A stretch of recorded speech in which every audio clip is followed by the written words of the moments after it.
السلام علیکم ورحمۃ اللہ وبرکاتہ۔ آج کی حدیث۔ احادیث سننے سے پہلے درود پاک پڑھ لیں۔ بسم اللہ الرحمن الرحیم۔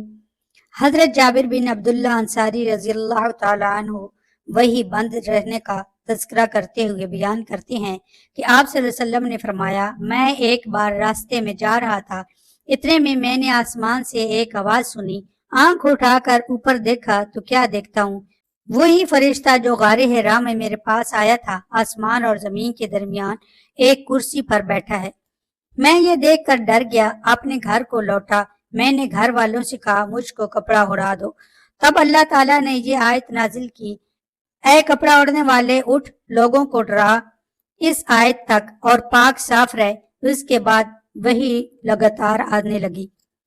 یحییٰ کے ساتھ اس حدیث کو عبداللہ اور ابو صالح نے بھی روایت کیا، اور عقیل کے ساتھ بلال بن رداد نے بھی زہری سے روایت کیا۔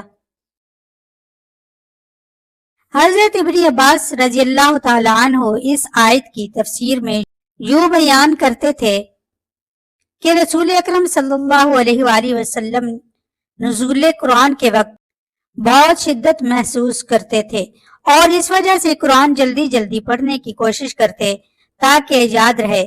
ابن عباس رضی اللہ تعالی عنہ نے کہا، میں تم کو اس طرح ہونٹ ہلا کر بتاتا ہوں جیسے رسول اکرم صلی اللہ علیہ وسلم نے ہلائے، اور سعید نے موسیٰ سے کہا، میں تجھ کو اس طرح ہونٹ ہلا کر بتاتا ہوں جیسے میں نے ابن عباس رضی اللہ تعالیٰ عنہ کو ہلاتے دیکھا۔ پھر سعید نے اپنے دونوں ہونٹ ہلائے، ابن عباس رضی اللہ تعالیٰ عنہ نے کہا، تب اللہ تعالیٰ نے یہ آیت اتاری، وہی یاد کرنے کے لیے جلدی نہ کریں، قرآن کا آپ کو یاد کرا دینا اور پڑھا دینا ہمارا کام ہے۔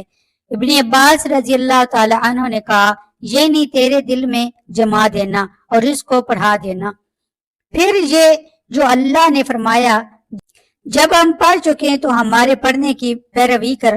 ابن عباس رضی اللہ تعالیٰ عنہ نے کہا، اس کا مطلب یہ ہے کہ خاموشی کے ساتھ سنتا رہے۔ پھر جو فرمایا، ہمارا کام ہے اس کا بیان کر دینا، یہ نہیں تجھ کو پڑھا دینا۔ پھر ان آیت کے اترنے کے بعد رسول اکرم صلی اللہ علیہ وسلم ایسا کرتے، جب حضرت جبرائیل علیہ السلام آپ کے پاس آ کر قرآن سناتے تو آپ صلی اللہ علیہ وسلم غور سے سنتے رہتے، جب وہ چلے جاتے تو نبی کریم صلی اللہ علیہ وسلم اسی طرح قرآن پڑھتے جیسے جبرائیل علیہ السلام نے پڑھا تھا۔